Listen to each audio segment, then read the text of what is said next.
ආයිබෝන් සුබ දවසක් ප්‍රාර්ථනා කරනවා ඔබට. අද මේ මාසේ 19 වෙනිදා අදත් අපි සූදානම් වෙන්නේ ජාතික පුවත්පත් වෙත ඔබේ අවධානය යොමු කරන්න. මීට අවුරුදු 12කට එහා පැත්තට ඔබේ මතකයේ ගෙන ගියොත් ඔබට ඒ කාලේ මතක නම් ඒ දවස ඉතාමත්ම වැදගත් දවසක් බවට පත් වුණා.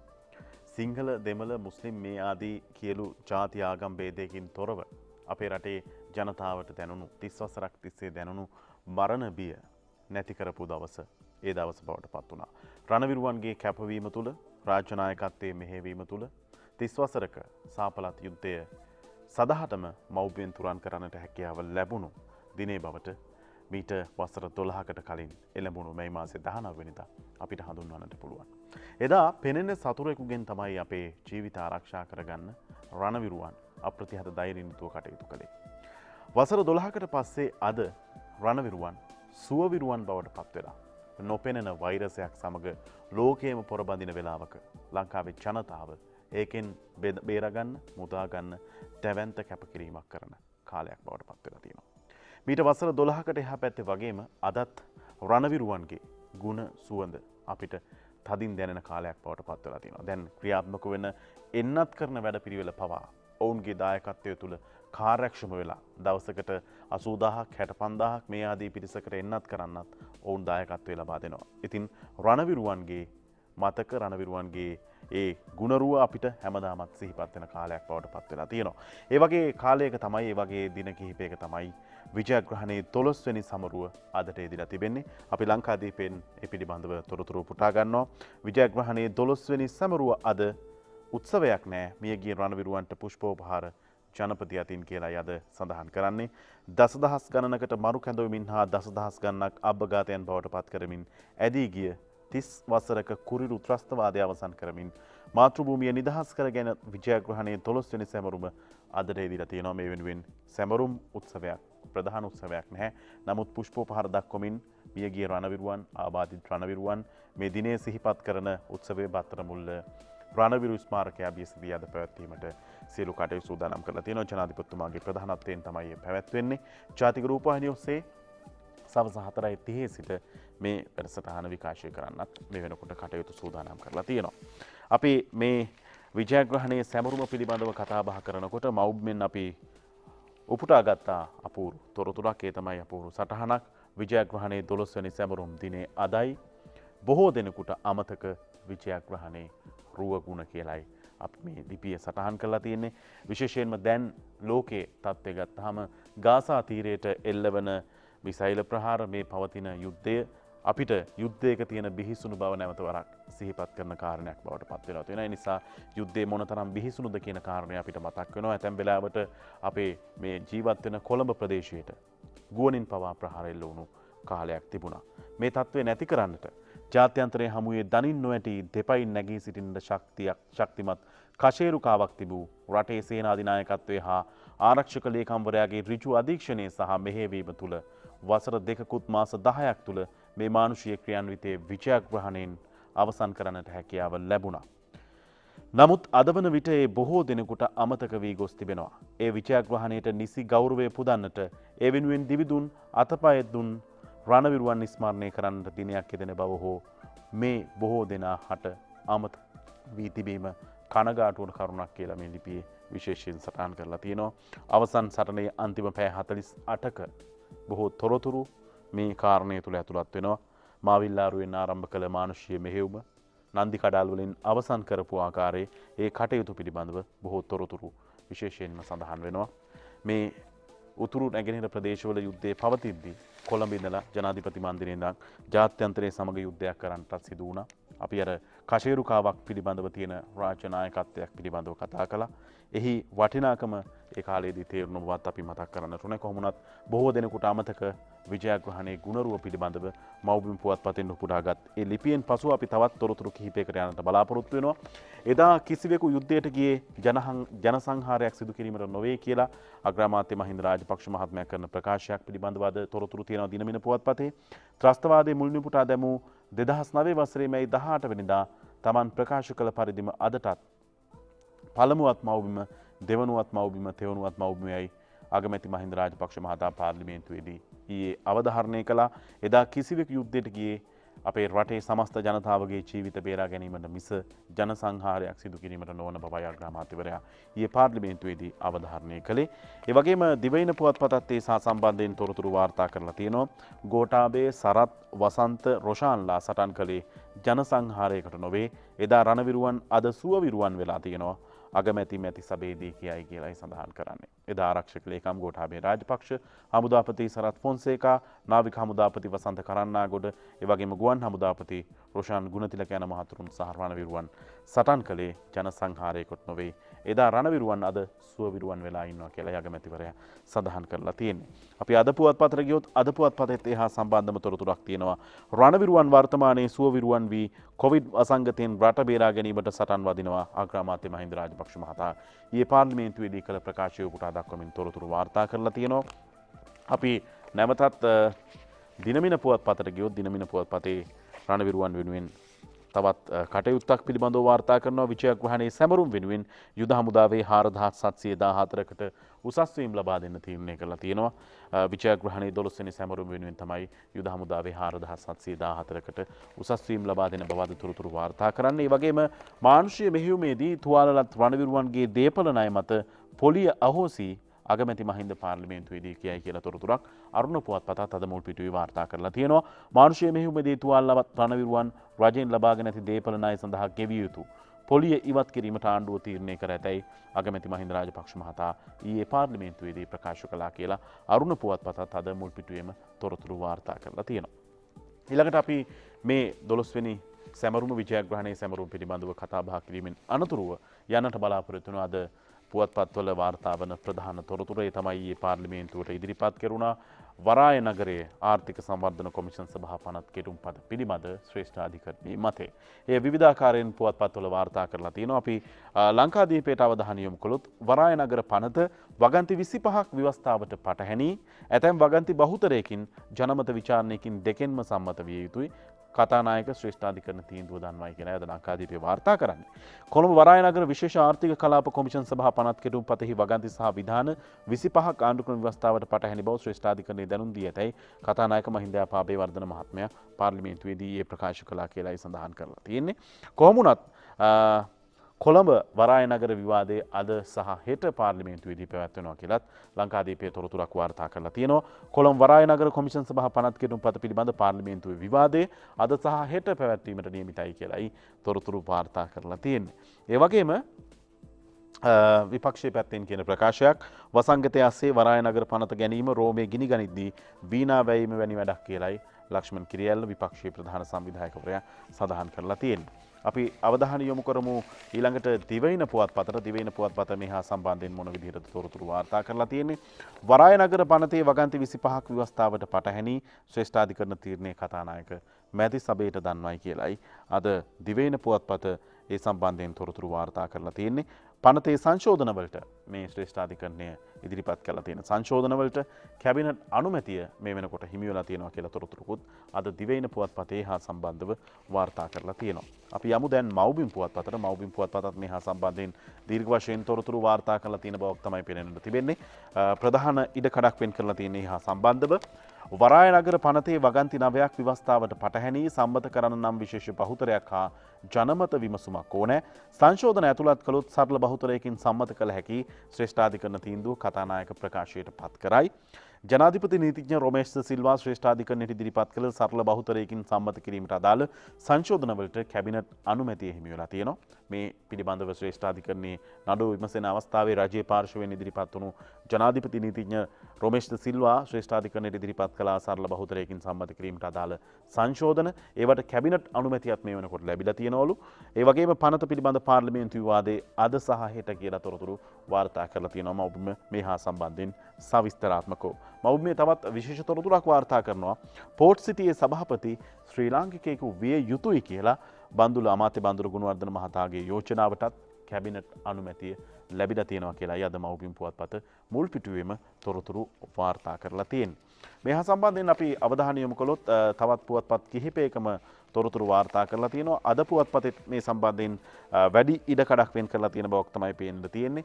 ශ්‍රේෂ්ඨාධිකරණ මතය අනුව වරාය නගර පනත සංශෝධනයට කැබිනට් අනුමැතිය කොමිෂන් සභාවේ සංයුතියේ බහුතරය ශ්‍රී ලාංකිකයන් විය යුතුයි. එහි සභාපති ශ්‍රී ලාංකිකයෙකු විය යුතුයි. කොළඹ වරාය නගරය තුළ වැඩි රැකියා අවස්ථා ශ්‍රී ලාංකිකයන්ට හිමි විය යුතුයි. වගන්තිත් පනතට එක් වේ කියලා අද තොරතුරු සඳහන් කරලා තියෙන්නේ. වරාය පනත් කෙටුම්පතේ ඇතැම් වගන්ති ව්‍යවස්ථාවට පටහැනි සම්මතයට පාර්ලිමේන්තුවේ විශේෂ බහුතරයක් සහ ජනමත විචාරණයක් ඕනේ. වැදගත් පනතක් මේ වගේ වසංගත තත්ත්වයක් තිබෙන අවස්ථාවක ඉදිරිපත් කිරීම ඉතාමත් අශෝභන ක්‍රියාවක් කියලා විපක්ෂයේ ප්‍රධාන සංවිධායක කියනවා. අනුකූල නොවන වගන්ති සංශෝධනය කරන්නේ නම් එම අනනුකූලතාවයන් ඉවත් වනවා ශ්‍රේෂ්ඨාධිකරණයේ තීන්දුව කතානායක පාර්ලිමේන්තුවට ඉදිරිපත් කරයි කියලයි අද පුවත්පතේ හා සම්බන්ධයෙන් තොරතුරු වාර්තා කරලා තියෙන්නේ. අපි යමු දිනමින පුවත්පතට. දිනමින පුවත්පතත් මේ සම්බන්ධයෙන් තොරතුරු කිහිපයක්ම වාර්තා කරලා තියෙනවා. ඒ තමයි ශ්‍රේෂ්ඨාධිකරණ තීන්දුව අනුව වරාය නගර කෙටුම්පත සංශෝධනයට කැබිනට් අනුමැතිය ලැබිලා තියෙනවා. සංශෝධන අද මැති සභයට ඉදිරිපත් කරනවා කියලා ඊයේ තොරතුරේ වාර්තා වෙන්නේ. ඒ වගේම අමාත්‍ය ජී.එල්. පීරිස් මහත්මයා කරන ප්‍රකාශයක් තියෙනවා. වරාය නගරයේ කෙටුම්පතට සරල බහුතරයේ ප්‍රමාණවත් ඇමති මහාචාර්ය ජී.එල්. පීරිස් මහත්මයා තමයි එහෙම ප්‍රකාශ කරන්නේ දිනමින පුවත්පතයි අද ඒ පිළිබඳව වාර්තා කරලා තියෙන්නේ. කොළඹ වරාය නගර ආර්ථික කොමිෂන් සභා පනත් කෙටුම්පත සරල බහුතරයකින් සම්මත කරගත හැකි බව අධ්‍යාපන ඇමති මහාචාර්ය ජී.එල්. පීරිස් මහත්මයා ඊයේ පාර්ලිමේන්තුවේදී සඳහන් කළා. මේ හා සම්බන්ධයෙන් විවිධ අදහස් පළ වෙන අතර වාරයේදී අපි සූදානම් වෙනවා අමාත්‍ය මහාචාර්ය ජී.එල්. පීරිස් මහත්මයා මේ හා සම්බන්ධයෙන් ඊයේ පාර්ලිමේන්තුවේදී දැක්වූ අදහස් පිළිබඳ අවධානය යොමු කරන්න. ගරු සභාපතිතුමනි වැරදි ප්‍රතිචාරයක් රට පුරාම දැන් යනවා ශ්‍රේෂ්ඨාධිකරණය තීරණය කළා තිබෙනවායි කියලා වරාය නගර පනත සම්මත කිරීම සඳහා 3/2ක බහුතරයක් අවශ්‍යයි. ඒක සම්පූර්ණයෙන් වැරදි. නියම තත්වය මේකයි. ශ්‍රේෂ්ඨාධිකරණයට රජය ඉදිරිපත් කළා නීතිපති දෙපාර්තමේන්තුව හරහා සංශෝධන රාශිය. ඒ නඩු තීන්දුව කියලා බැලුවොත් ඒකේ පැහැදිලිව තිබෙනවා ශ්‍රේෂ්ඨාධිකරණය ඒවා පිළි අරන් තිබෙනවා. ඒ සංශෝධන පනතට කමිටු අධිරේදී ඇතුළත් කළොත් එතකොට කිසිම ප්‍රශ්නයක් නැහැ. සරල බහුතරයකින් මේ පනත සම්මත කරගන්න පුළුවන් බව ඒ නඩු තීන්දුවේ ඉතාමත් පැහැදිලිව ප්‍රකාශ කරලා තියෙනවා. රජය වෙනුවෙන් මම ඊයේත් ප්‍රකාශ කළා ශ්‍රේෂ්ඨාධිකරණයේ යෝජනා කරන සියලුම සංශෝධන රජය පිළිගන්නවා කියලා. බ්‍රහස්පතින්දා දවල් වරුවේ කමිටු අධිරේදී ගරු සභානායකතුමා ඒවා යෝජනා කරනවා. එතකොට ඒවා නීතියට අන්තර්ගත කළ පසු විශේෂ බහුතරයක් කිසිසේත් අවශ්‍ය වන්නේ නැහැ. ජනමත විචාරණයක් කිසිසේත් අවශ්‍ය වන්නේ නැහැ. සරල බහුතරයකින් මේ පනත සම්මත කරගන්න පුළුවන්. විජයග්‍රහණයේ 12 වෙනි සැමරූ පිළිබඳව අපි කතා බහ කළා. ඒ වගේම වරාය නගර කොමිෂන් සභා පනත් කෙටුම්පතට මොකද වෙන්නේ? අද සහයට පිළිබඳව පාර්ලිමේන්තු විවාදය පැවැත්වෙනවා. ආණ්ඩු පක්ෂයෙන් සඳහන් කරන්නේ සංශෝධන සහිතව සරල බහුතරයකින් මේ සම්මත කර ගැනීමට කටයුතු කරනවා කියලා. ඒ පිළිබඳව අපි කතා බහ කරමින් සිටියේ. මේ සියලු කාරණා අතර අපිට කොවිඩ් වසංගත තත්ත්වය පිළිබඳව අමතක කරන්නට හැකියාවක් නැහැ. ලෝකයේත් මේ වෙනකොට ඒකට දෙවන්ත ලෙස මුහුණ දීලා තිනවා. ඒ වගේම සල්වැසි ඉන්දියාවෙන් දෛනිකව වාර්තා වෙන මරණ සංඛ්‍යාවත් වැඩි වශයෙන් වාර්තා වෙන කාලයක් බවට පත් වෙලා තියෙනවා. මේ නිසා මේ පිළිබඳව අපිත් අවධානය යොමු කරන්න සිද්ධ වෙනවා. ඊයේ දිනේදී පමණක් මරණ 34ක් මෙරටින් වාර්තා වෙලා තියෙනවා කියලා සෞඛ්‍ය සේවා අධ්‍යක්ෂ ජෙනරාල්වරයා තහවුරු කරලා තියෙනවා. කොවිඩ් වසංගත තත්ත්වයේ හේතුවෙන් මම හිතන්නේ මෑත කාලයේදී සිදු වුණු වැඩිම දෛනික මරණ සංඛ්‍යාව ඊයේ දිනේදී මේ විදිහට වාර්තා වෙනවා. ඒ නිසා මේ පිළිබඳව වැඩි අවධානයක් යොමු කරන්න සිද්ධ වෙනවා. කොවිඩ් වසංගතයෙන් අපේ රටේ ජනතාව ආරක්ෂා කරගන්න තියෙන ප්‍රධානතම ක්‍රමවේදය තමයි සෞඛ්‍ය ආරක්ෂිත ක්‍රමවේද අනුගමනය කරන අතරතුර එන්නත් ක්‍රියාවලිය. එන්නත් ක්‍රියාවලිය සම්බන්ධයෙන් තොරතුරු කිහිපයක් අද අපි පුවත්පත් වලින් උපුටා ගන්නවා. කොවිඩ් එන්නත දේශීයව නිපදවයි කැබිනට් අනුමැතිය හිමි වෙයි කියලා. කොවැක්ස් සිනොවැක් කොවිඩ්-19 එන්නත රාජ්‍ය මැදිහත්වීම සහිතව හැකි ඉක්මනින් දේශීයව නිෂ්පාදනය කිරීම සඳහා අවශ්‍ය ක්‍රියාමාර්ග ගැනීමට අමාත්‍ය මණ්ඩලයේ අනුමැතිය ඊයේ හිමි වෙලා තියෙනවා. ඒ අනුව ඊට අදාළ ගිවිසුම් සකස් කර අත්සන් කිරීමට රාජ්‍ය ඖෂධ නිෂ්පාදන සංස්ථාවේ සභාපතිවරයාට බලය පැවරීමට අමාත්‍ය මණ්ඩලය තීන්දුව කළ බව රජයේ ප්‍රකාශකයෙක් සඳහන් කරලා තියෙනවා කියලයි අද වාර්තා කරන්නේ. ඒ වගේම තවත් ස්පුට්නික් V එන්නත් මාත්‍රා 1,85,000ක් 25 වනදා මෙරට ලැබීමට නියමිතයි කියලායි සඳහන් කරන්නේ. කොරෝනා වෛරසයට එරෙහිව රුසියාවේ නිෂ්පාදිත තවත් ස්පුට්නික් V එන්නත් මාත්‍රා 1,85,000ක් මෙම 25 වනදා මෙරට ලැබීමට නියමිතයි කියලායි සඳහන් කරන්නේ. එන්නත් වැඩපිළිවෙල ආරම්භ කළේ එන්නත් නිපදවීම සිදු කෙරුණේ පසුගිය වසරේ ගත්තාම නොවැම්බර් දෙසැම්බර් වගේ කාලයේදී කොමුණත් ලංකාවට අනික් රටවල් වලට සාපේක්ෂව රටවල් 120 ගණනක් තවමත් කිසිදු එන්නතක් ලබා දීලා නැහැ ජනතාවට. නමුත් අපිට හැකියාව ලැබුණ ජනවාරි මාසයේ අගභාගය වෙනකොට එන්නත් වැඩපිළිවෙල ආරම්භ කරන්න. දැන් මේ වෙනකොට ලංකාව පුරා එන්නත් වර්ග 3ක් ලබා දීමේ කටයුතු කඩිනමින් සිදු කෙරෙමින් තියෙනවා කියලායි සෞඛ්‍ය අංශ සඳහන් කරන්නේ. ඒ වගේම අපි තවත් තොරතුරු කිහිපයක් උපුටා ගන්නට බලාපොරොත්තු වෙනවා කොවිඩ් වසංගත තත්ත්වය සම්බන්ධයෙන්. අපි යනවා ඊළඟට මව්බිම් පුවත්පතට. මව්බිම් පුවත්පතේ වාර්තා වෙන තොරතුරු ඒ තමයි මේ දින 100ක් තුල ආසාද්‍යයන් මිලියන ඉක්මවා යාමේ අවදානමක් තියෙනවා කියලා නියෝජ්‍ය සෞඛ්‍ය සේවා අධ්‍යක්ෂ ජනරාල්වරයා සඳහන් කරනවා. ඒ පිළිබඳව අවධානය යොමු කරන්න සිද්ධ වෙනවා. දින 100ක් තුල කොවිඩ් ආසාදිතයන් මිලියනයේ ඉක්මවා යාමේ අවදානමක් මේ වෙනකොට මතුවලා තියෙනවා කියලා මේ තොරතුරේ සඳහන් වෙන්නේ. ඒ වගේම මේ වයින් ආරක්ෂා වෙන්න මුවාවරණ පැනදීම පිළිබඳව දිගින් දිගටම කතා බහට ලක් වෙනවා. කොමුණත් මාස් දමා ගන්න කීවාම අල්ලාගෙන හොඳටම ගහලා කියලා තොරතුරක් අද මව්බිම් වාර්තා කරනවා.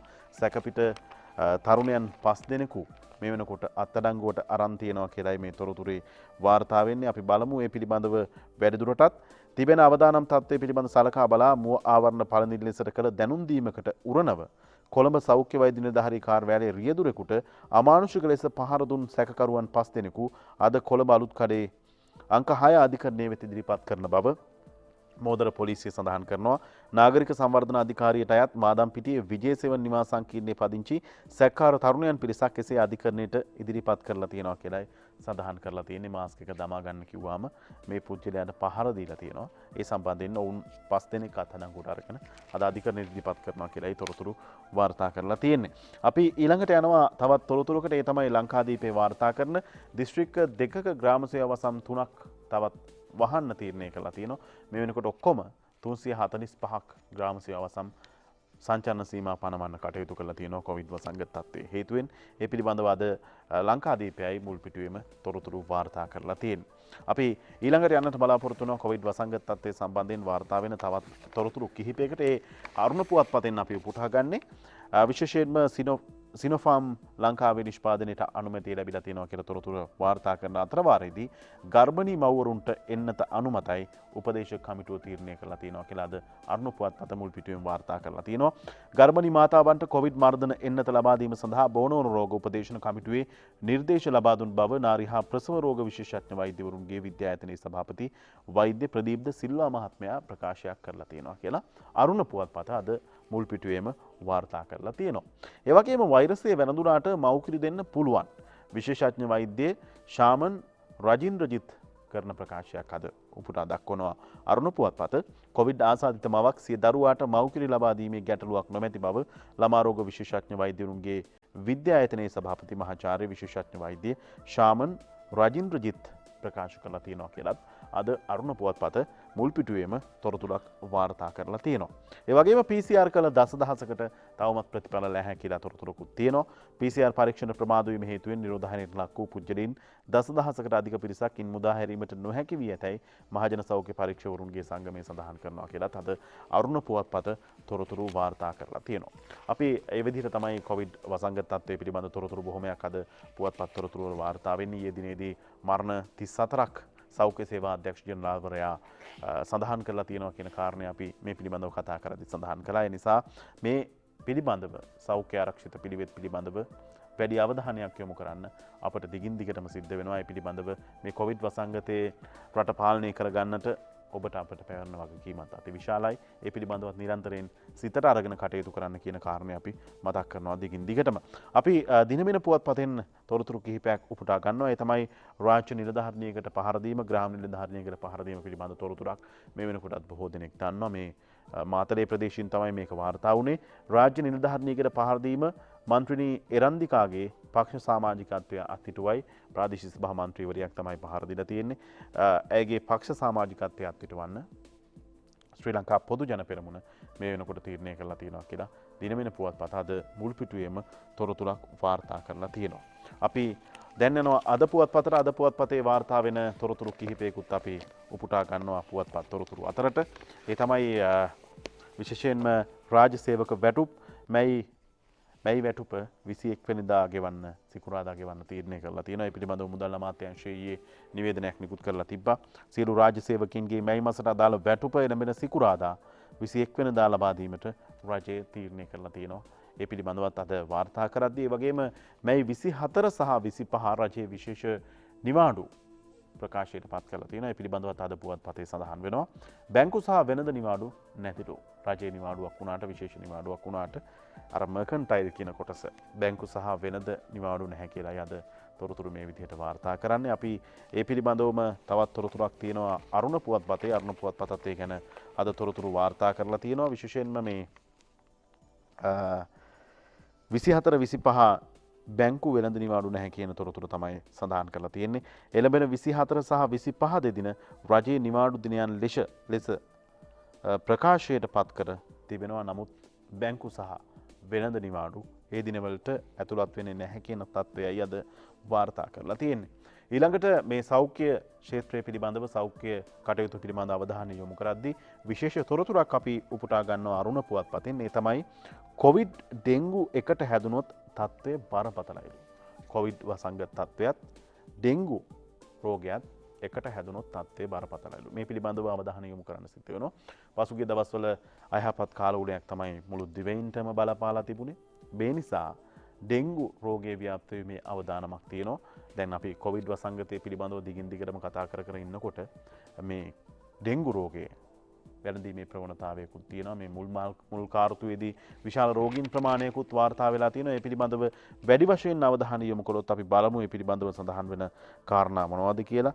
විශේෂයෙන්ම මේ ඇඟපත වේදනාවත් සමග දින දෙකකට වඩා උණ පවතින්නේ නම් ඒ බොහෝ විට ඩෙංගු විය හැකි බැවින් වහාම වෛද්‍ය ප්‍රතිකාර සඳහා යොමු වෙන්නයි ඩෙංගු මර්ධන ව්‍යාපාරයේ අධ්‍යක්ෂ වෛද්‍ය අරුණ ජයසේකර මහත්මයා දැනුම් දීලා තියෙනවා.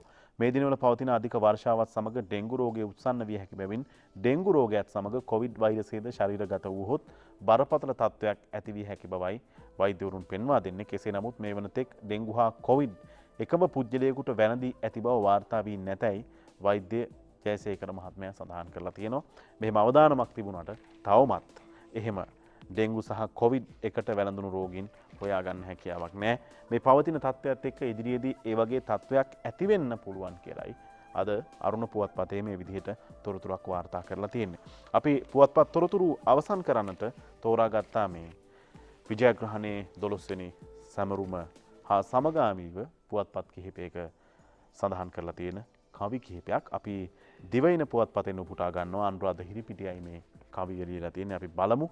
30 වසරක ත්‍රස්තවාදයේ හිස රදය අස්කල 12 වැනි මහා සැමරුම අදය හුස්මක් දුන් රටට ඇති කර පුනරුදය රැස් විහිදයි සදා රණවිරු ජය දදය කියලයි මේ කවියෙන් අනුරාධ හිරිපිටිය අද විජයග්‍රහණයේ 12 වෙනි සැමරුම වෙනුවෙන් ලියපු කවිය සඳහන් කරලා තියෙනවා.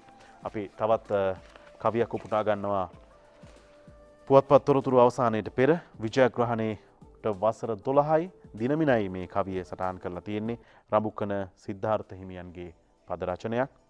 යුදබිය නිමා කර සාමේ මල් පුබුදා සැනසුම් සුසුම් හෙළුවා රන්කොත පළඳා ලෝකෙන් උතුම් රට මේ යයි යලි පහදා හසරැල් නගති රණවිරුවෝ දුක පරදා. අපි නැවතත් ඒ කවියට අවධානය යොමු කළොත් යුදබිය නිමා කර සාමේ මල් පුබුදා සැනසුම් සුසුම් හෙළුවා රන්කොත පළඳා ලෝකෙන් උතුම් රට මේ යයි යලි පහදා හසරැල් නගති රණවිරුවෝ දුක පරදා. රඹුකන සිද්ධාර්ථ හිමියන් තමයි මේ කවියේ පද රචනය කරලා තියෙන්නේ. විජයග්‍රහණයේ 12 වෙනි වසර සැමරීම වෙනුවෙන් බත්තරමුල්ල රණවිරු ස්මාරකයේ අභියසදී අද පැවැත්වෙනවා උත්සවයක්. ඒ පිළිබඳව සජීව විකාශයේ ජාතික රූපවාහිනිය ඔස්සේ පසුරු 4:30 සිට විකාශය කරන්නට කටයුතු සූදානම් කරලා තිනවා. මේ පිළිබඳවයි මේ 12 වෙනි විජයග්‍රහණයේ සමරුව පිළිබඳවයි අද අයිබෝන් සුබ දවසක් තුලින් ඊළඟ පැයේදී කතා බහ කරන්නට බලාපොරොත්තු වෙන්නේ. සමගින් රැඳී සිටින්නට ඔබට ආරාධනා කරමින් නැවතත් මතක් කරනවා සෞඛ්‍ය පිළිවෙත් අපි හැකිතරම් පිළිපදිමු. මේ කොවිඩ් වසංගතය අපේ රටෙන් තුරන් කරගන්නට සමගී දායකත්වය ලබා දෙමු කියන කාරණය මතක් කරමින් අද පුවත්පත් තොරතුරු වලින් සමුගන්නවා. ඔබට ප්‍රාර්ථනා කරනවා යහපත් සුවදායි සුබ දවසක්. අයිබෝන්.